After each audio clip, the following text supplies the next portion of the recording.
오늘 말레이시아 경찰 당국은 그 사건 발생 상황과 지금까지의 수사 진행 상황 그리고 시신 인도와 관련된 그 입장들을 1시간에 걸쳐서 자세하게 설명을 했습니다.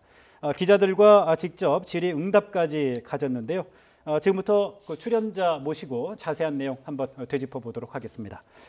자, 김용현 동국대 교수 나와 계셨고요. 그리고 김주환 외교안보 전문기자 나오셨습니다. 자, 오늘 보니까 기자회견이 상당히 좀 그 나름 그 자세하게 진행이 됐어요. 첫 번째 이제 사건 발생 상황부터 한번 짚어보도록 하죠. 지난 13일 오전 9시에 국제공항 제2청사 고객센터 앞에서 김정남이 얼굴에 액체 분사를 맞고 쓰러졌다는 거죠. 그렇습니다. 그 사실관계를 말씀드리면 예. 김정남이 액체 분사 그 스프레이를 맞고 쓰러져서 처음에는 어지럼증을 호소를 해가지고 공항의 의무대로 치료 호송이 됐는데 병원 응급실로 도착한 시간이 오전 11시인데 도착 때는 이미 사망이 돼 있었다는 겁니다. 그래서 여권과 서류를 확인해 보니까 김철이라고 하는 이름으로 돼 있고 47세 남자였다. 이렇게 그 과정은 그렇게 지금 발표가 됐습니다. 그 경찰 발표를 보니까 또 2월 13일 날 마카오로 떠나려는 과정이었다. 이렇게 그렇죠. 지금 구체적으로 항공편까지 이야기를 했죠. 말레이시아 항공을 통해서 현지 시각 오전 10시 마카오 여행 비행기를 탑승하려 했다. 여기까지 얘기를 했습니다. 그다음에 이게 외교관 여권인지 일반 여권인지 밝히진 않았습니다만은 확인이 안 됐어요. 여권 번호는 두 번에 걸쳐서 부청장이 얘기했죠. 1007 우리 말하면 1007번이었다. 나이는 47세. 이렇게 얘기를 했고 그다음에 그런데 또 한 가지 궁금한 게 과연 김정남이 말레이시아에 언제 입국해 있는지 그거는 발표가 안 됐어요. 그렇죠. 그 아마 그 한국 우리로서는 굉장히 궁금한데 지금 부청장의 전반적인 기자회견을 보면 굉장히 조심스럽고 우리는 이제 공식적으로 표명된 여권상의 이름 김철이라고만 이야기를 했지 이 김정남이라는 말은 단 한 차례도 언급을 안 했죠. 김정은 국방위원장의 이복형 그런 김정남이다라는 거에 얘기는 대해서는 하지 않았죠. 절제 안 하고 그다음에 본인이 자기는 경찰이기 때문에 정치적 문제는 언급하지 위치가 없다. 마지막에 그런 얘기를 하고 법과 말레이시아 관련 법과 원칙에 따라서 수사를 계속하겠다 이렇게 얘기를 했죠. 자, 그러면 이제 수사 진행 상황에 대해서 좀 이야기를 한번 해볼까 하는데요. 수사 진행 상황 그 브리핑을 하는데 보니까 용의자가 지금까지 4명이 체포가 됐다는 건 아닙니까? 그렇죠. 우리가 오늘 오전까지만 하더라도 용의자가 3명 체포된 걸로 알고 있었는데 베트남 여성 1명, 인도네시아 여성 1명, 그리고 인도네시아 남성 1명, 그리고 북한 국적의 리정철 이렇게 지금 4명이 체포가 됐다는 거죠. 그렇습니다. 현재까지 용의자의 신병이 지금 확보된 사람, 그러니까 구속이 지금 돼 있는 사람이 4명이라는 것이고, 그 중에 이제 여성들은 이미 다 알려졌던 사람들이고, 이정철도 구체적으로 좀 알려졌었죠. 47살의 북한 국적자고. 근데 이번에 보니까 IT 회사 직원이다. 그동안 어디 제약회사에 다닌다고 그렇습니다. 알려졌었는데 실제로는 IT 회사에 근무하고 있었던 거예요. 그렇습니다. 2016년 8월 6일 날 말레이시아 입국했으니까 우리가 생각했던 것보다는 그렇게 오래전에 입국한 사람이 아닙니다. 지금 한 4, 5개월, 5, 6개월 정도밖에 안 된. 아이카드라고 하는 그 노동자 비자를 갖고 있었다는 거죠. 그렇죠. 1년짜리 그러니까 북한 노동자들이 말레이시아에서 일할 때 쓰는 그 어떻게 보면 약간 여권 비슷한 카드다 이렇게 말합니다. 그리고 달아난 용의자 4명에 대해서 또 말레이시아 경찰 당국이 이야기를 했는데 모두 북한 국적의 사람들이에요. 리희연, 홍성학, 오종결, 리재남. 그렇죠. 이 사람들이 보니까 범행 당시에 쿠알라룸푸르 공항에 같이 있었던 사람들로 지금 추정이 되는 거죠. 사진까지 다 공개를 했죠. 오늘 기자회견을 하면서 사진까지 다 공개를 하면서 우리가 공항 입국을 하면 입국 신고서에 쓰고 이제 출국 예정일자를 쓰지 않습니까? 이 일정까지 다 그 소상히 언급을 했습니다. 그런데 보니까 이제 입국했던 거는 보니까 1월 말에서 2월 초에 각각 달라요. 입국을 했고요. 출국 예정일도 각각 다르다라고 기재를 해놓고 이제 당일날 다 2월 13일 날 당일 날 다 출국을 한 거죠. 그런데 출국을 한 걸로 일단 확인이 됐다. 그렇게 본인이 발표를 했죠? 이제 부청장이 이야기를 했는데 이게 어느 항공편을 해서 도착지가 어디냐 이런 부분에 대해서 좀 설명이 있었으면 우리로서는 좀 현재로서 좀 아쉽고요. 왜냐하면 이제 말레이시아 쿠알라룸푸르를 보면은 북으로는 태국이나 쪽으로 갈 수 있고 남쪽으로 인도네시아나 싱가포르로 갈 수 있는 항공편이 굉장히 많거든요. 그렇게 환승지 역할을 하는 곳이기 때문에 이 부분이 좀 아쉽고요. 그런데 사실 이 리이언이나 홍성학이나 오종길이나 리제남 그 북한 여권을 소지하고 있던 사람들 모두 다 일반 여권을 갖고 있었다는 거죠. 그렇죠. 그래서 이미 오늘 출국을 했고 예. 그러면 일단 어디로 출국을 했는지는 곧 나오지 않겠습니까? 그 이제 추가로 이제 그 지금 우리는 이제 방송이 끝났습니다만 추가로 현지 기자들이 이제 취재를 하겠죠. 예. 그런데 오늘 오전에 그 기자회견 전에 북한이 배후라는 걸 명확한 근거가 있다라고 해서 말레이시아 현지 언론 보도들이 했습니다. 이 예. 근거가 아주 강력한 용의자들이 얼굴까지 노출한 사람들이 전부 북한 여권을 소지하고 있었고요. 예. 입국 날짜도 개별적으로 좀 다릅니다. 그러니까 현지 언론 보도가 이 지금 체포됐던 인도네시아 여성과 베트남 여성이 그 이른바 우리로 말하면 이 리얼리티 몰래 카메라를 찍기 위해서 했다 그런 주장과 비슷합니다. 그 베트남 여성 같은 경우는 2월 7일 날 입국을 했다 그래요. 2월 7일. 엔터테인먼트 회사에 다닌다고 하죠. 2월 4일 날 입국을 했고 27살이고 도안티 흐엉 2월 23일 날 출국 예정이다라고 그렇게 썼는데 지금 보면은 그 지금 용의자 중에 32살 이희연이라는 북한 국적의 남자는 1월 7일 날 말레이시아 입국해서 좀 오래 체류를 하고 있었어요. 그런데 이 본인 역시 2월 19일 날 출국 예정이다 이렇게 했고 그런데 그 두 번 34살 홍성학이라는 사람은 1월 31일 날 말레이시아에 입국을 한 거로 돼 있어요. 그리고 오정길 55세죠. 오종길 2월 7일 날 입국한 거로 돼 있습니다. 그리고 이재남 나이가 제일 많은 용의자인데 2월 1일 날 입국을 했고 공교롭게도 이 4명 모두가 당일 날 출국해서 이런 여러 가지 정황으로 봤을 때 말레이시아 경찰 당국에서 북한이 배후에 있다. 그 오늘 북한이 배후에 있다란 말은 이 부청장은 얘기를 안 했는데 얘기를 안 했지만 그렇게 유추할 수 있는 거죠. 했고 좀 여러 가지 확인된 건 그동안 이제 체포된 남성이 말레이시아 남성으로 그동안 현지 보도들이 들어왔었는데 이 부분에 대해서 정확히 또 정정을 했죠. 인도네시아 남성이다. 26살 남성이라고 말레이시아 경찰 당국이 이야기를 했습니다. 그리고 오늘 말레이시아 경찰 당국의 저기 브리핑 가운데 또 관심이 가는 게요. 사진은 공개를 했는데 신원이 밝혀지지 않은 2명도 추적 중에 있다라고 발표를 했어요. 그렇습니다. 이제 이 사람들이 누구냐 하는 건데요. 지금 이제 아무래도 사진상으로 보면 우리 이 북한 쪽이나 어쨌든 한국계 사람들로 이렇게 보인다 이렇게 봐야 될 것 같고 지금 이제 수사와 사진상으로 관련해서 보면 아시아계로 보여요. 그렇습니다. 그렇지만 어느 국적인지 또 아직은 확인되지는 않았죠. 그렇습니다. 이제 수사와 관련해서 제보 요청을 지금 아까 이브라임 공식적으로 요청을 했죠. 시민들에게. 그렇습니다.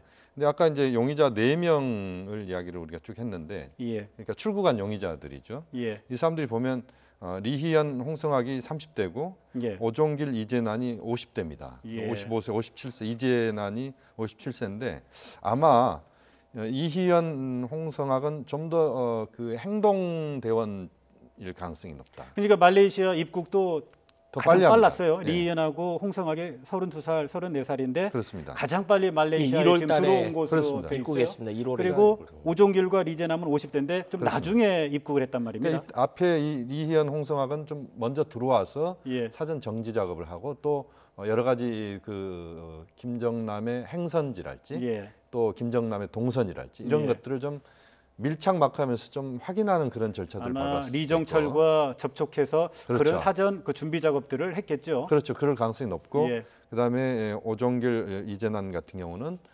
그것을 좀 지휘하는 그런 좀 지휘자 역할을 한 것 아닌가. 나이로 봤을 때 그럴 개연성이 굉장히 높죠. 그렇습니다. 또 입국일도 이 사람들이 좀 뒤로 좀 2월 7일, 뭐 2월 1일 이때 입국을 했기 때문에 좀 더 사전에 좀 준비가 된 것들을 점검하면서 그것에 실제 현장에서 실제 지휘를 하는 그런 역할을 했을 가능성이 높다고 봐야 될 것 같습니다. 지금 말레이시아 당국이 인터폴과 국제 공조 수사를 하고 있다는 건 아닙니까? 네네. 그 얘기는 도주한 용의자 4명 네네.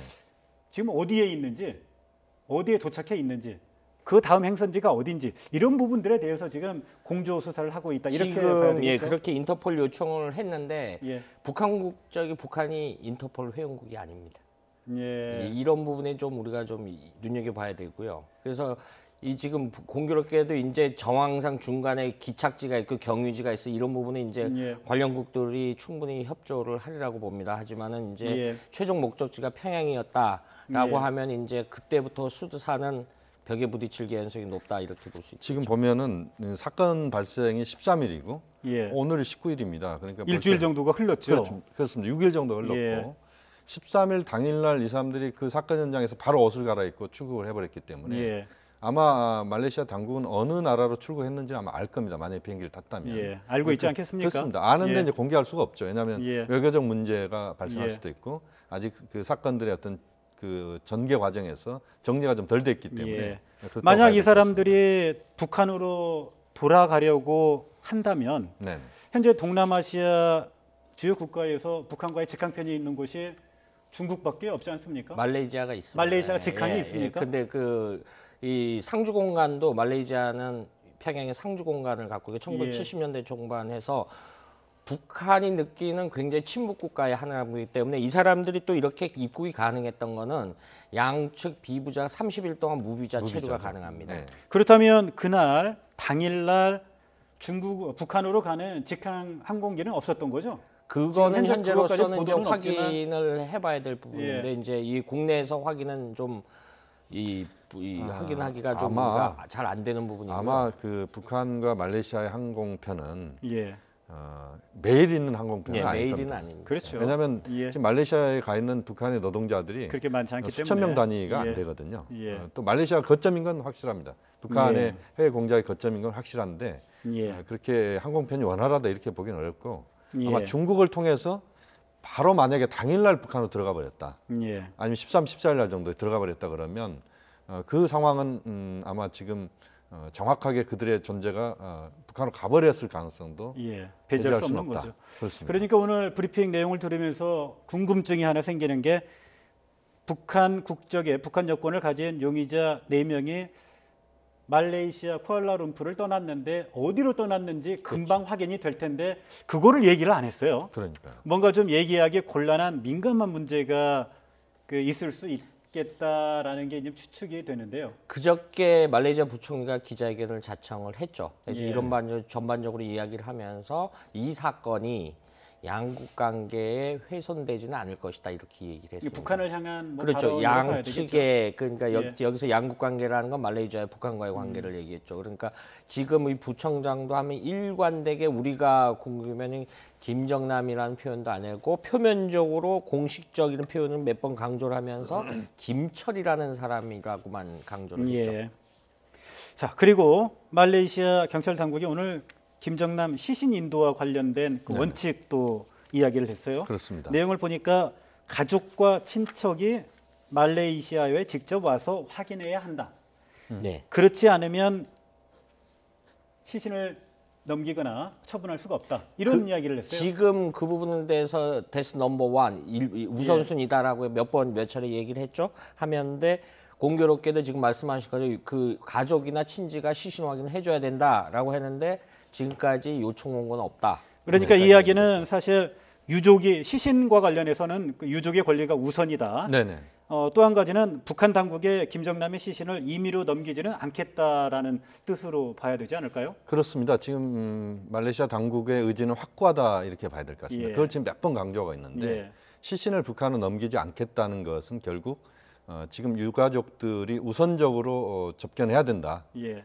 그렇지 않고는 불가능하다는 것은 이들이 사실 유가족들이 말레이시아로 오는 게 쉽지 않거든요. 그런데 사실 유가족들이 지금 말씀해 주셨지만 신변의 위협을 느끼고 있는 상황에서 말레이시아로 김정남의 그 가족들이 가기가 어려운 상황이기 때문에 그렇습니다. 이 이야기는 상당 기간 김정남의 시신이 말레이시아에 계속 남아 있을 가능성이 좀 높지 그렇습니다. 않습니까? 지금 상황으로 보면은 말레이시아에서 거의 이 시신은 장기 체류할 수밖에 없다 이렇게 봐야 될 것 같고요. 예. 이 사건 자체가 북한으로서는 빨리 좀 종결되길 바라는 부분들이 있을 예. 겁니다. 왜냐하면 이게 계속 국제적인 이슈화 되는 것 자체가 부담스럽죠. 부담스러운 것이고 예. 또 말레이시아의 관계도 그렇고 예. 그런데 이 시신이 말레이시아에서 계속 있게 될 경우에는 이 사건이 그렇게 종결되지 않는다라고 하는 걸 이야기하는 거거든요. 종결되지 않은 채 진행형으로 계속이 되는 거죠. 그렇습니다. 이제 그런 것들은 굉장히 부담이 되고 예. 그래서 아마 강철 대사가 예. 17일 날 밤에 11시 반 넘어서 갑작스럽게 그 시간에 이제 기자회견을 자청했는데 예.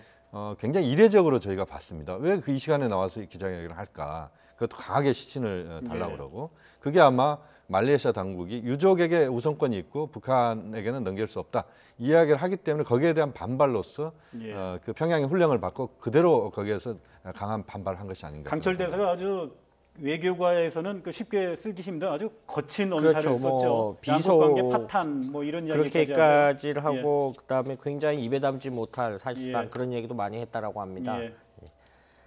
그만큼 북한 당국 입장에서도 이 문제가 민감하고 좀 좀 속내로는 굉장히 평양 당국이 어려운 상황인 거죠. 초조해하는 것 같다는 느낌이 들어요. 그리고 또 예. 하나 지금 의구심이 이제 체포된 그 리정철 작년 8월에 말레이시아 입국을 했다라고 했는데 아파트에 10살 난 딸과 부인이 있었다라고 합니다. 이 자체로서도 굉장히 이례적이고요. 북한의 해외 노동자들은 그렇죠. 가족은 북한에 남아 있고 혼자만 나가는데 그렇죠. 리정철 같은 경우에는 가족과 함께 말레이시아에서 고급 그리고 아파트에서 생활을 해왔어요. 예, 새 왔는데 또 체포 과정에서 집에서 순순히 체포됐는데 우리로서는 우리가 상식적으로 생각하니까 부인과 딸이 왜 우리 가족을 체포해 가느냐 항의라고 했는데 예. 전혀 그런 행위를 보이지 않았다라고 현지 언론들이 보도하거든요. 아버지의 신분을 미리 알고 있었던 거죠. 그러니까 가족들은 그럼. 이것이 위장 가족일 개연성 과거에 북한이 그런 전례들을 쓴 적이 있거든요. 예. 위장 가족일 가능성도 배제할 수 없는 거죠.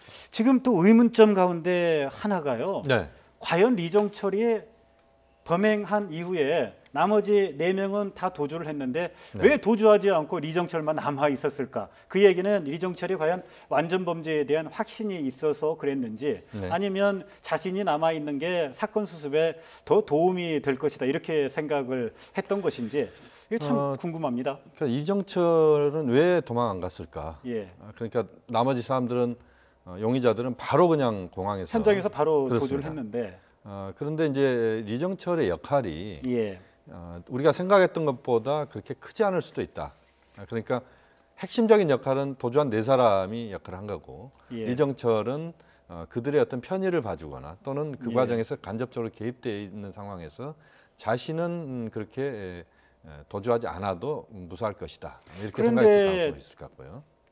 완벽하게 위장하지 않고 숨기지 않으면 북한의 관련성이 드러나는 것 아닙니까? 리정철 같은 경우에는 뭐 북한 국적이고요, 여권도 소지하고 있고 또 그 신원은 노동 확실하게 뭐 비자도 있었거든요. 갖고 있고. 네. 근데 이 사람이 화학 쪽의 전공자라고 하지 않습니까? 예. 그런데 어쨌든 스프레이를 쓰면 그런 독극물을 통과를 했어야 될 텐데 예. 개별로 있고 그래서 그 이 독극물을 소지하고 통과했을 개연성은 낮고요. 그러면은 예. 우리가 추론해 볼 수 있는 것이 현지에서 그 리정철이 역할을 준비를 했을 이정철이 것이다. 했을 개연성이 크죠. 지금 IT 업체라고 했지만 일부 이제 오늘 확인했습니다마는 그 전까지 말레이시아 현지 언론 보도는 이제 제약회사에 근무를 했었다라고도 얘기를 했고 그런데 우리가 예. 납득 안 가는 것이 이 사람의 전공이 이제 SNS인가 화학 전공이고 약학 전공이고 예. 인도에서도 근무를 했는데 화학 전공이고 약학 전공자가 IT 회사에 근무한다. 아마 유장치업일 가능성도 예, 있죠. 위장 취업이요. 이 예. 개연성이 그러니까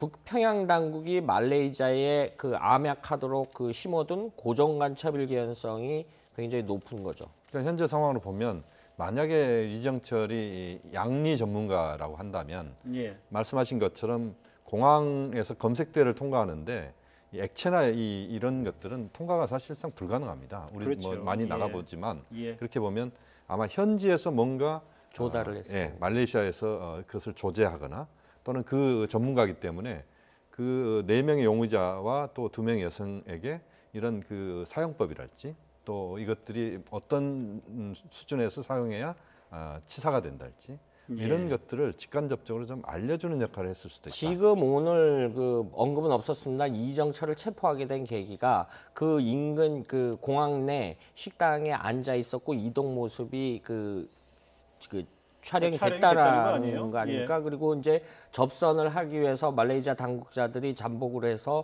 주변을 탐문하고 있었는데 접속 사실이 없어서 이틀이 지나서 전격 체포를 하고 체포 과정도 다 공개를 했죠. 예.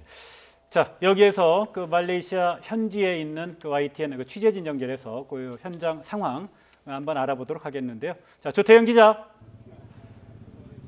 네, 말레이시아 쿠알라룸푸르입니다. 네, 말레이시아 경찰 당국의 브리핑에 1시간 정도 이어졌고요. 또 기자들과의 일문일답까지 진행이 됐습니다. 오늘 경찰 발표의 주요 내용을 보면 사건 발생 상황 그리고 수사 진행 상황 자세한 이야기들을 했는데요. 지금까지 발표된 내용들을 보니까 북한이 사실상 배후인 듯한 그 발표가 있었어요. 네, 말씀하신 대로 사실상 말레이시아 경찰이 북한을 배후로 지금 지목을 했습니다. 지금까지 체포된 용의자는 모두 4명입니다. 베트남과 인도네시아 여성, 거기다가 어제 새벽에 체포된 리정철, 말레이시아의 현재 남성 1명, 이렇게 해서 4명인데요.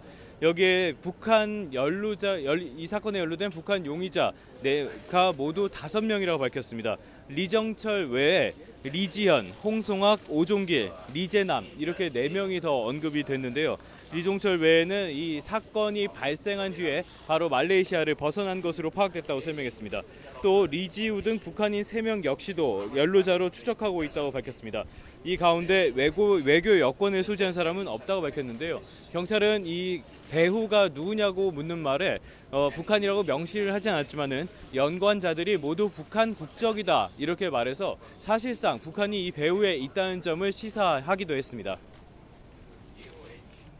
네, 조태영 기자. 김정남의 구체적인 그 사인에 대해서도 발표가 있었죠. 네, 아직 구체적인 사인에 대한 발표는 없었습니다. 지난 15일에 부검이 이루어졌는데요. 아직까지 사인은 미확인됐고 독성을 검사하고 있다고 밝혔습니다. 이 검사가 끝나면은 사인이 밝혀질 것이라고 이야기를 했는데요. 보건 당국의 보고서가 완료되지 않았다는 설명이었습니다. 현재 이곳에서는 많은 추정이 나오고 있습니다. 김정남의 사진까지 공개가 되면서 더더욱 추정들이 많이 이어지고 있는데요. 현재에서 외상이 보이지 않고 또 독침으로 살해당했다는 이런 설도 있었는데 독침 역시 자국이 보이지 않았습니다.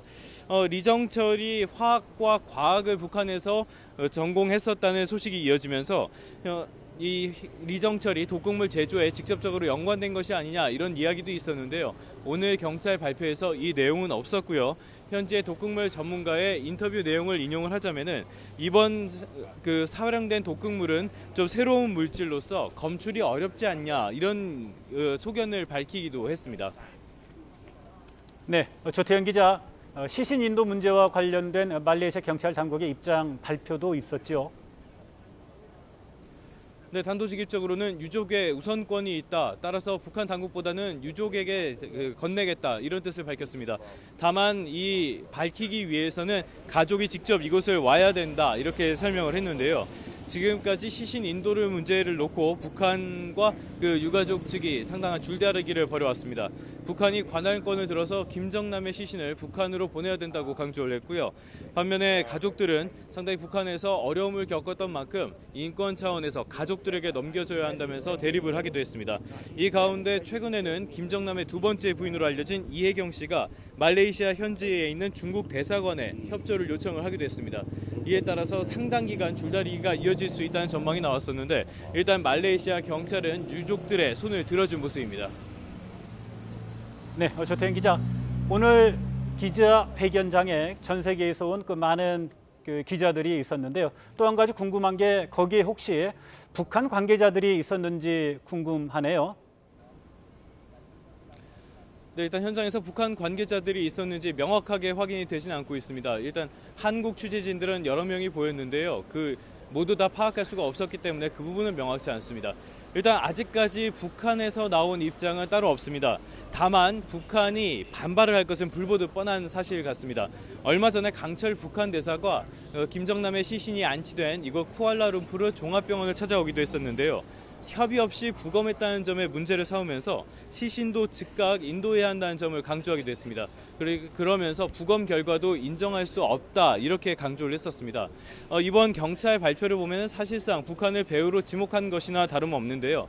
북한은 이것에 대해서 강력하게 반발하면서 또 자신들의 책임이 없다는 점을 다시 한번 내세우지 않을까 이렇게 추정됩니다.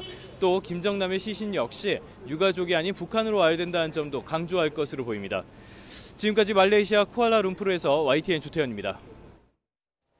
네, 말레이시아 쿠알라룸푸르 현지의 조태현 기자였습니다. 말레이시아 당국의 기자회견 내용 좀 더 알아보도록 하겠습니다. 이야기를 한번 좀 넘어가지고 우리 조태현 기자도 좀 설명이 있었고요. 우리도 지금까지 쭉 이야기를 했었는데요. 가장 궁금한 게 왜 지금 상황에 김정은이 네네. 김정남을 암살했던 건가? 네네. 그 배경이거든요. 세 가지를 봐야 될 것 같은데요. 하나는 김정남이 뭐 간헐적으로 망명설이 좀 이야기가 나왔었습니다. 예. 그 망명설에서 그것이 구체적으로 뭐 드러나지는 않았지만 만약 망명을 하게 된다면 그 행선지가 한국일 가능성도 있고 또 미국일 가능성도 있고 그렇게 되면 예. 북한으로서는 두고두고 이제 골칫거리가 생길 수 있는 예. 것이고요. 또 하나는 김정은 제재를 국제사회가 특히 일부 국가, 특히 미국이나 예. 이들 국가들이 흔들 가능성이 앞으로 있다. 예. 그렇다면 그걸 흔들 때는 김정남이 그것에 대체, 예. 김정을 대체하는 또는 김한솔이 존재가 부각되면서 예. 뭔가 북한 제재에 김정은 제재를 균열시키려고 할 것이다. 여기에 대한 반발. 또 예. 하나는 장성택이 그 과거에 관리하던 비자금, 이 비자금을 김정남 쪽에서 이제 관리를 하는데 그것을 북한에서 환수하려고 하니까 그 과정에서 상당한 마찰이 있었다. 뭐 이런 이야기들을 우리가 할 수 있을 것 같습니다. 우리 김용현 교수께서는 세 가지 정도의 가설을 좀 얘기를 해주셨어요. 첫째 이제 김정남 망명설, 두 번째 김정남과 김한솔을 중심으로 한 망명 정부나 또는 김정은 어떤 대체 세력의 규합 이런 의도 때문이다. 그리고 세 번째 이제 비자금과 관련된 그 갈등설을 말씀을 해주셨는데 사실 이게 구체적인 근거는 없는 거죠. 아직은 다 가설이죠, 이게. 현재로서는 다 가설일 수밖에 없고요. 예. 다만 이제 북한의 소행으로 지금 거의 정리가 되고 있는 상황에서 예. 왜 그러면 이런 것을 했을까라고 했을 때 예. 정치적 의미에서 봤을 때는 김정남, 김한솔로 대표되는 예. 뭔가 상징적인 외부에서의 인물들이 북한 체제, 김정은 체제를 계속 비난하거나 이럴 경우에 또 현재까지도 그런 예. 부분이 있었고 거기에 대한 싹 자르기 완전히 좀 더 그런 상황들이 발생할 수 있는 여지들을 초반에 정리하자 예. 이런 차원에서의 강한 행보를 북한이 펼친 것이다 이렇게 볼 수도 있습니다. 최근에 가장 주목이 되는 게 북중 관계거든요. 네. 이게 김정남 암살과 관련이 있는지는 모르겠는데 중국이 북한의 석탄 수입을 금지를 했어요. 네. 어떻게 봐야 할까요? 일단 단기적으로 냉각기 하지만 원상 회복이 될 거는 99%라고 말씀드렸습니다. 그 이유는 예.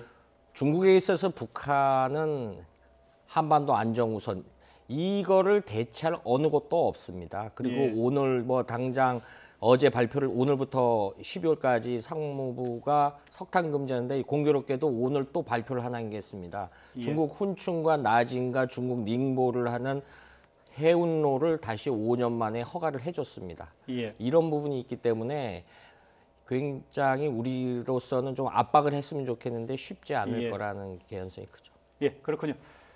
지금까지 말레이시아 현지에서 일어난 그 김정남 암살 사건과 관련한 그 현지 경찰의 기자회견 내용 그리고 어떤 내용인지 김용현 동국대 북한학과 교수 그리고 김주한 YTN 외교안보 전문기자와 함께했습니다. 네, 두 분 말씀 감사드립니다. 네.